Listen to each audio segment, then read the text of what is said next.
Hi friends, welcome back to our channel అమ్మో English షా. ఈరోజు మనం ఈ వీడియోలో నౌన్స్ గురించి తెలుసుకుందాం. Let us know about nouns today.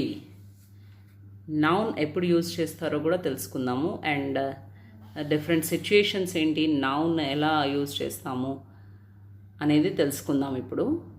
Noun is the name of a person, a creature, a place or a thing. అంటే for example Rama is a person here. Horse is a creature. Place, Delhi is a place or a thing is table. And all the nouns are divided into two parts, two different kinds of nouns we have. One is abstract noun and another one is concrete noun. Abstract noun ఉంది, concrete noun అని ఇంకోటి కూడా ఉంది. Abstract nouns are the names of qualities and states.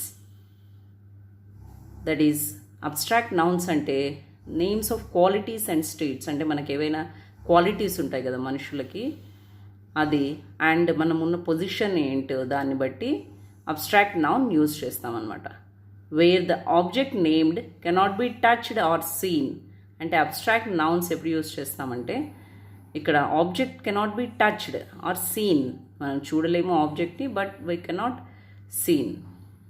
Such as అలా example ఏంటంటే wisdom is a quality, wisdom. And death అంటే ఒక state అనమాట. మూమెంట్ అనేది ఒక యాక్షన్. అండ్ ప్లెజర్ అనేది ఒక feeling. This is also one of the abstract noun. And logic అంటే ప్రాసెస్ ఆఫ్ థాట్ అనమాట. అంటే కాంక్రీట్ నౌన్స్ అంటే ఏంటంటే concrete nouns on the other hand name things which normally can be seen and touched. అంటే మనం చూడొచ్చు, వాటిని touch చేయొచ్చు. Those are called concrete nouns. And are the names of things which really exist. అంటే book, gold, people, chair, etc. are the examples of concrete nouns. We cannot see or touch air, the wind, a man's soul, but we believe that they really exist, and their names too are concrete nouns. Okay, concrete nouns again are divided into 4 groups anamata. Proper, common, material and collective. These are 4 groups of concrete nouns. Concrete spelling ఏంటంటే ఇక్కడ CONCRETE, concrete. And first proper noun అంటే ఏంటో తెలుసుకుందాము. Proper noun means it names one particular person or thing. This noun is written with a capital letter. That is Krishna, first letter capital, Savitri, India, and the Ganges, etc. And common noun ante names of persons and things of a kind. That is river, man, child, town, mountain, etc.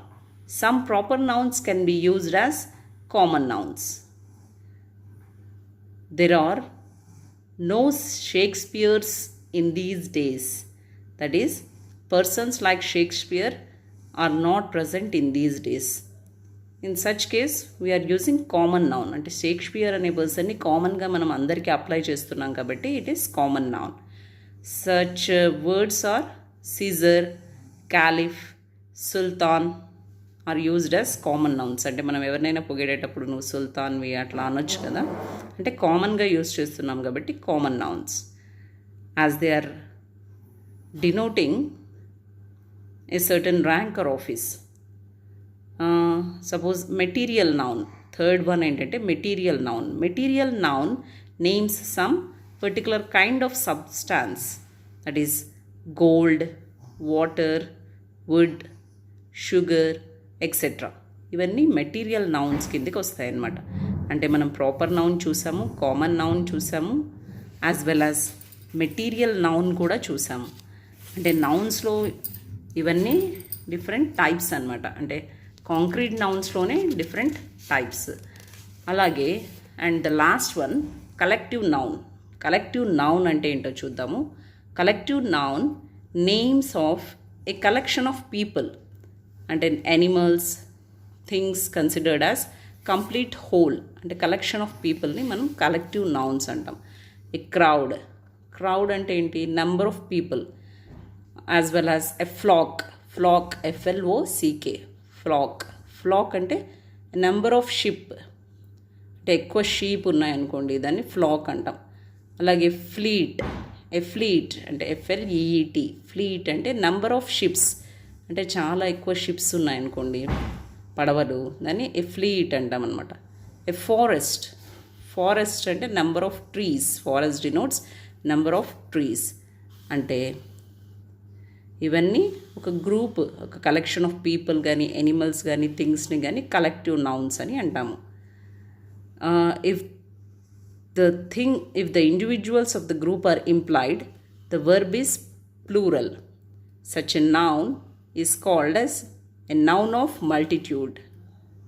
The jury consists of 12 persons. అంటే ఇక్కడ jury అంటే ఏంటంటే collective noun అనమాట. Okay, మల్టిపుల్గా కలుసున్న వాటిని మనము collective nouns కింద use చేస్తాం. Thank you for watching this video. This is an overview about nouns. Bye bye.